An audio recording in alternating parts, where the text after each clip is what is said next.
Welcome, Smyth Ute builders. Our example here today is a Mark V Jetta, but we're going to talk about the seam between the rear window surround and the quarter panels. Lots of discussion has happened about this. There is innumerable techniques for doing it, but we're going to cover my technique.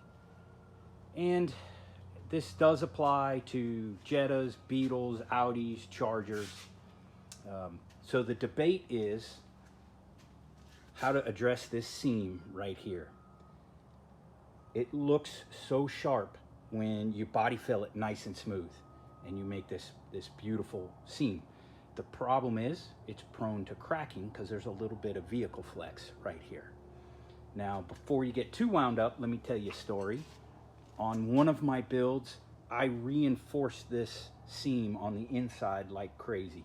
I put extra bolts along in there, sandwiched an extra piece of aluminum underneath, ran some more fiberglass around it, and really reinforced that corner, hoping that I could eliminate the flex.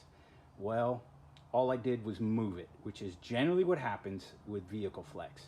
And what happened is it cracked at that seam, and I was sorely disappointed.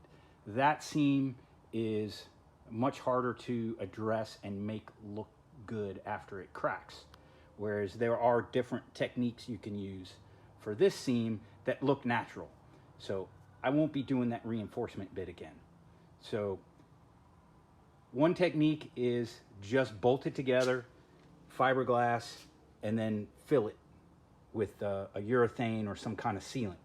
And there's nothing wrong with that, but I'm not a big fan of how that looks. And if you've built one, you have probably seen how this gap, it will be uneven and it's rather large, and it'll be different here, here, and here, and from left and right. So I'm not a fan of that technique.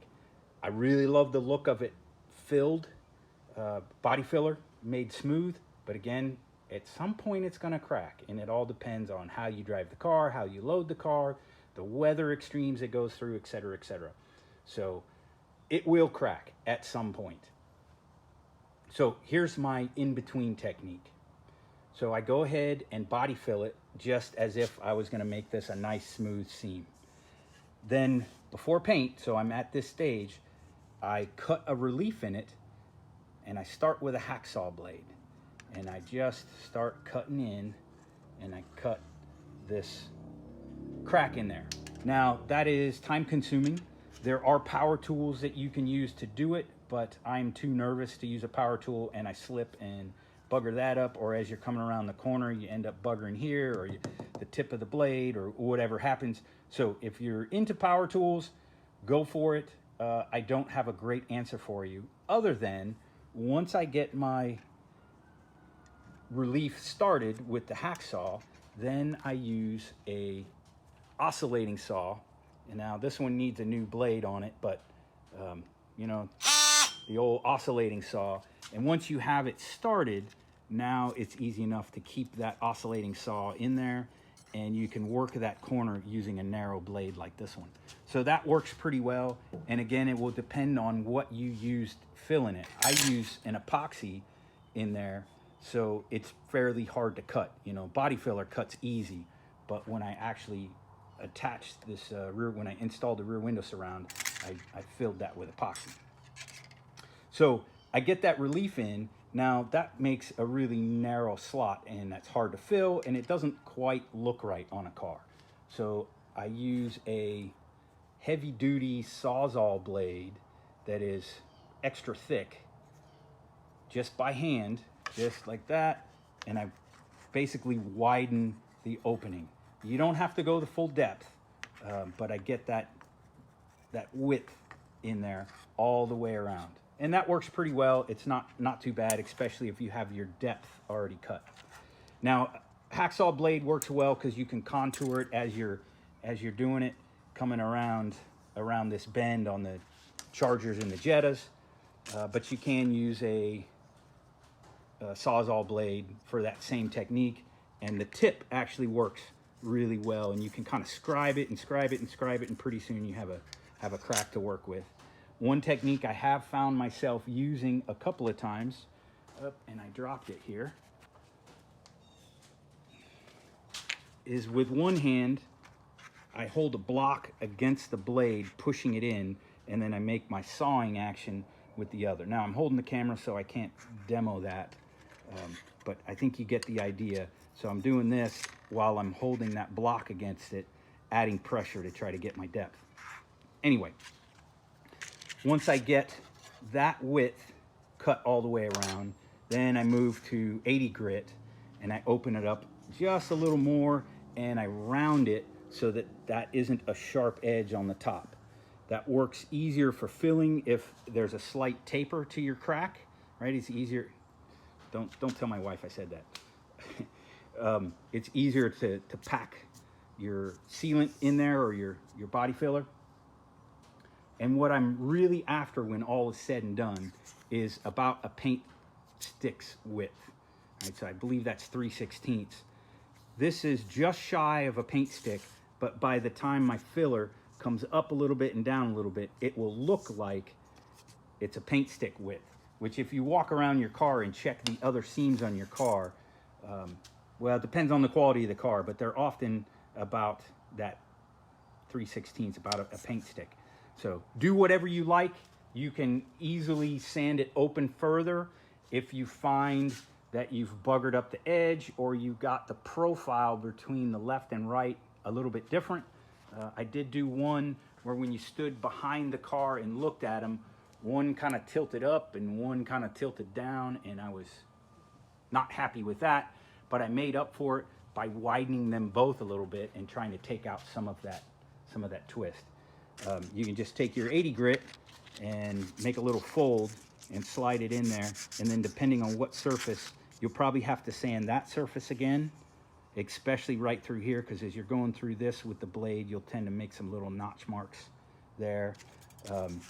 If you have to, you can tuck a putty knife in your sandpaper. That works pretty well. And then you can tilt it to take that sharp edge off to open up the top edge of that. Anyway, that's my technique. Then I fill it after paint. So what do I fill it with? I'm glad you asked, because there is a plethora of things you can use. If you already have some window adhesive, this is the 3M stuff that I really like. It's pretty pricey, 08693. This stuff works very well. It's tacky, it stays flexible, it won't shrink or anything, so it makes a great body filler. But one of the things I don't like about it is that it turns a very flat black after UV exposure.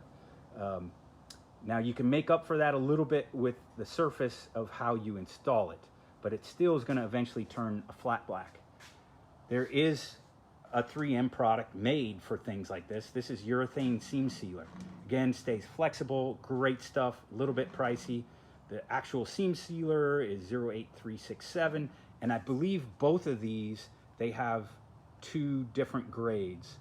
I believe these are the top grade, and then there's one grade a little bit cheaper. But I'm a big fan of this U-Pole Tiger Seal.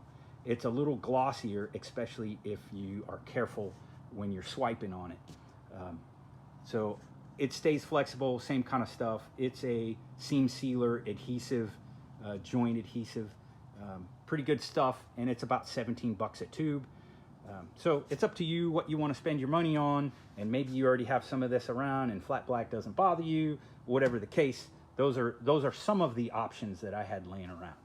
Now, when I actually install it, much like you do a bathtub caulking, I run a piece of tape around the edge where I don't want the sealer to come past, and then a piece of tape on the upper. So that determines the width of my line and really what I want, and make sure I get that perfect. And one inch or 3/4 inch piece of masking tape, you know, on each edge is plenty.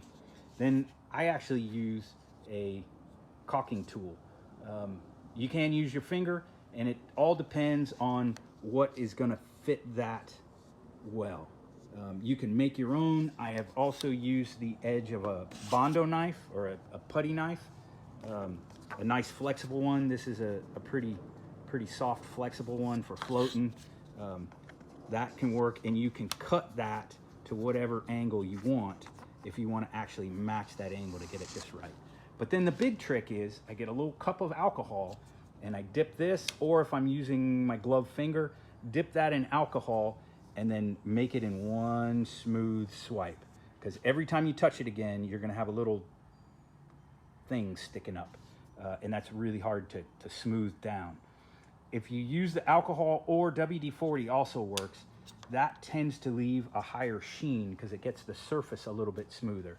And of course, once you make a swipe, you got to clean whatever you were using to make that swipe before you make another swipe. So in this, I will do that seam all the way across, boom. And then I'll do this one, boom, clean it again, and then do that one. That's my technique. Like I said, there's plenty out there, but hopefully that gives you some ideas and something to think about how you're going to tackle this and make your Smyth Ute the beautiful vehicle it should be. Y'all take care.